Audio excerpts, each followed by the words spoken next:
Hi there everybody, this is David, and I just love the SaGa series. I have ever since I was a little boy, and I played them on the Game Boy. Unfortunately though, we never did get the Romancing SaGa trilogy over on the SNES, but now we are getting the next best thing with a full-fledged remake of Romancing SaGa 2, Revenge of the Seven, releasing for the PS4, PS5, Nintendo Switch, and Steam. And I do want to tell you all about it in today's video sponsored by Square Enix. And I do think that is worth a sub as I try my hardest to get to 100,000 subscribers by the end of this year. With your help, your like, and your sub, I just know that I can get there. And if at any time during this video you would like to learn more about the game and what it has to offer, please just click the links below in the video description to check it out for yourself. And there's even a cool giveaway that I'll be talking about later on in the video too, so don't miss that. And now, let me tell you all about what this fantastic remake has to offer. As I said before, this was originally released for the Super Famicom back in 1993, but only in Japan. In fact, the first time that we were actually able to play it was only pretty recently when it was remastered and ported on over to the consoles as well as the PC. And while the remaster did add in some much needed quality of life improvements, Romancing SaGa 2 Revenge of the Seven though is a whole other beast. This is not just a simple port. This has been rebuilt from the ground up by the exact same team that did the fantastic Trials of Mana remake too. So now, I want to tell you what all has changed, what stayed the same, and just what's so great about it. First things first, please just know that you do not have to have played any other SaGa games to understand what's going on with this game. Similar to the Final Fantasy and the Dragon Quest series, these are all standalone games. So if you've never played a SaGa game, and you want to see what all the fuss is about, now is your chance to jump right on in, especially as this is easily the most user-friendly SaGa game ever made. I mean, SaGa does have a reputation for being somewhat convoluted, but it has gotten so much better lately. First with SaGa Emerald Beyond, released earlier this year, and now here with this remake. Besides Final Fantasy Legend 3, or SaGa 3, this could very well be the most mainstreamed entry the series has ever had. All the headaches and questions have just been thrown right out the door, while still retaining the essence of what makes a SaGa game a SaGa game. This is a super beginner-friendly and straightforward RPG. That being said, let me talk a little bit about the story because it's pretty cool and definitely unique, not just for the SaGa series, but for RPGs in general. You play as the Emperor of the Varen Empire, which is under the threat of the 7 heroes of ancient myth. They were formerly saviors of the world, but as many years have passed, they were corrupted into fiends, and now they're out to destroy the world. Defeating them and defending your empire is not an easy task though, and it's definitely not something that you'll be able to accomplish in just one lifetime. As you progress through the story, defeating the heroes and in turn liberating more lands for your empire, time will pass, and eventually the Emperor will grow old and die.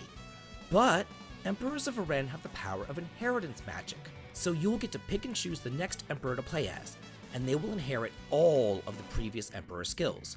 Then, you'll set off with a brand new retinue to go with you on your journey to defeat the 7 so-called heroes and save the world. Now, I know what you're thinking. You're gonna ask me, but David, if I get brand new characters, don't I just have to start again all over at level 1 every single generation? The answer to that is no.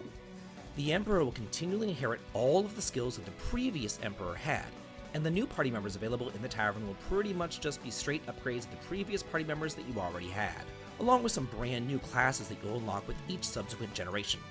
Eventually, you'll get over 30 different classes, each covering a wide variety of professions and races, as well as their own combat proficiencies that you can experiment with. You also don't lose any equipment or anything else like that, so don't worry about, lost forevers or missables. A neat little thing too is that whenever a new generation is ushered in and time marches on, the world obviously changes too. Towns that were previously destroyed may now have sprung back to life, so it's really fun to be able to go back and visit previous areas to see all the changes that time brought. Now, let me talk about the battle system. It's turn-based just like all SaGa games, but new to this game is a turn order gauge, kind of like Final Fantasy X, indicating exactly whose turn is next, and each enemy showcases their own HP bar, as well as little boxes displaying their weaknesses. And they start off as question marks, but as you attack with a variety of different weapons and spells, you will uncover the weaknesses, making combat fun and weapon choices actually matter this time around. Not only does attacking an enemy's weakness deal more damage, but it will fill the overdrive gauge faster. As you continually attack and hit weaknesses, the gauge will fill, and once it's full, you can combo together attacks with your team to deal huge amounts of damage. And if you finish the enemies off with an overdrive, you'll get bonus TP at the end of combat too. Then there's glimmering, long a staple in the SaGa series. Previously, glimmering and learning new skills was always just kind of like a mystery. It just seemed to happen randomly, but not anymore. A light bulb will appear whenever you're able to glimmer a new technique, encouraging you to try all sorts of different weapons, spells, and skills. As I alluded to before, rather than stats just kind of like randomly leveling up at the end of combat, you will gain TP, or tech points, at the end of combat.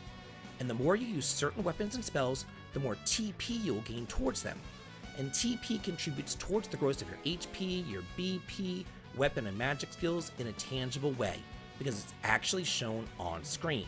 It's not just some mystery value that you have to guess at. And that's the theme here in the remake. Nothing is a mystery anymore. There are no guessing games. Everything is shown to you, so everything makes sense and it's easy to figure out. And that's really like the best quality of life improvement that they've done here.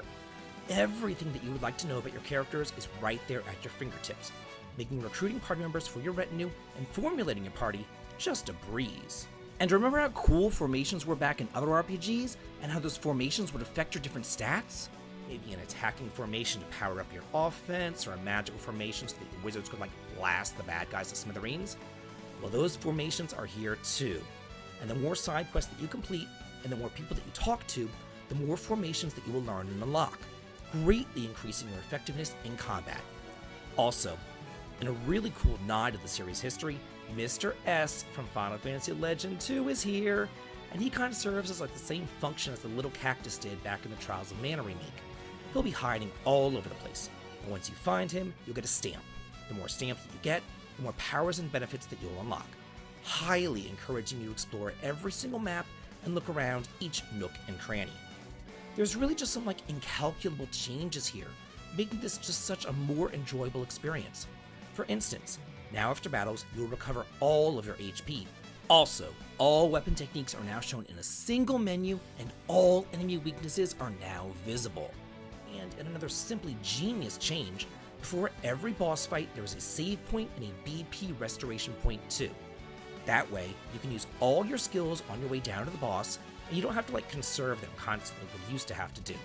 It just makes the combat much quicker, and it's always fun to use your powerful skills with reckless abandon in order to glimmer new, more powerful techniques.